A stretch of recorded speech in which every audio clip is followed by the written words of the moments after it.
السلام علیکم ناظرین، ہم موجود ہیں اس وقت عالمی روحانی اجتماع میں جو شہر اعتکاف سجا ہوا ہے لاہور میں. یہاں پر ہزاروں کی تعداد میں شرکاء موجود ہیں. آئیں ان سے یہ جانتے ہیں ان کی رائے.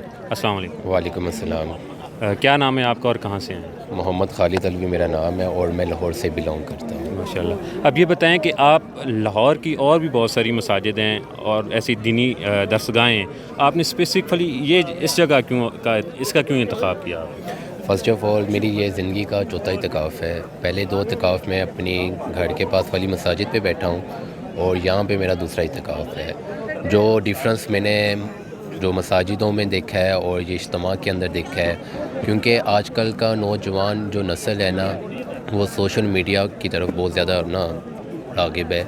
اور جو مسجدوں کے مولوی جو ہمیں سکھاتے ہیں وہ ہمیں حدیث تو ضرور بیان کرتے ہیں، لیکن اب نوجوان نسل جب اس کے اوپر اسٹڈی کرتا ہے تو وہ اس کو ریفرنس نہیں ملتا. تو جب میں یہاں پہ فرسٹ ٹائم بیٹھا، میں نے یہاں پہ میں نے بہت سی چیزیں دیکھی ہیں. یہاں پہ قرآن و سنت اور حدیث سے ریفرنس سے ہٹ کے کوئی بات نہیں کی جاتی.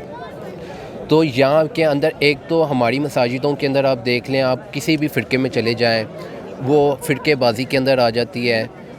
تو اس سے نوجوان نسل پیچھے ہٹ رہی ہے. یہاں پہ ہم آئے ہیں، یہاں پہ کسی فرقے کے اوپر کوئی پابندی نہیں ہے. یہاں پہ ہر فرقے کے لوگ آتے ہیں. یعنی کہ یہاں پہ جو اجتماع ہے، یہاں پہ لوگوں کو مل جل کے رکھا گیا ہے. پیار محبت، خوش اخلاقیات. یہاں پہ سب سے بڑی یہاں پہ لوگوں کی نوجوان نسل کی روحانی تربیت کی جاتی ہے. اور اسی وجہ سے لاسٹ ٹائم سے زیادہ یہ جو اجتماع ہے زیادہ تعداد میں آیا ہے. اس کی ریزن یہ ہے کہ قبلہ حضور نے خود پرومو ویڈیو جاری کی ہے اور اس کے اندر پیغام دیا نوجوان نسل کو خصوصی کہ آئیں آپ لوگ روحانی اجتماع میں شرکت کریں. اور میں یہ ٹاپک دیکھ کے عشق الہی اور لذت توحید دیکھ کے میں اس بار میں دوبارہ اس اعتکاف پہ بیٹھا. تو قبلہ حضور نے عشق کی باتیں کی ہیں اور ہمیں خدا کے ساتھ جوڑنے کی باتیں کی ہیں، اور انہوں نے خدا سے جوڑنے کے جو راستے بتائے ہیں وہ بھی ہمیں بتائے ہیں کہ خوش اخلاقیات، صلح رحمی اور رحم دلی اور لوگوں کے ساتھ پیار محبت کے ساتھ بات چیت کریں اور لوگوں کے ساتھ اچھے رویے اختیار کریں. یہ راستے آپ کو اللہ تعالیٰ کی طرف جوڑتے ہیں، اور یہی وجہ کہ میں آج اس روحانی اجتماع میں آج موجود ہوں. جی بہت شکریہ.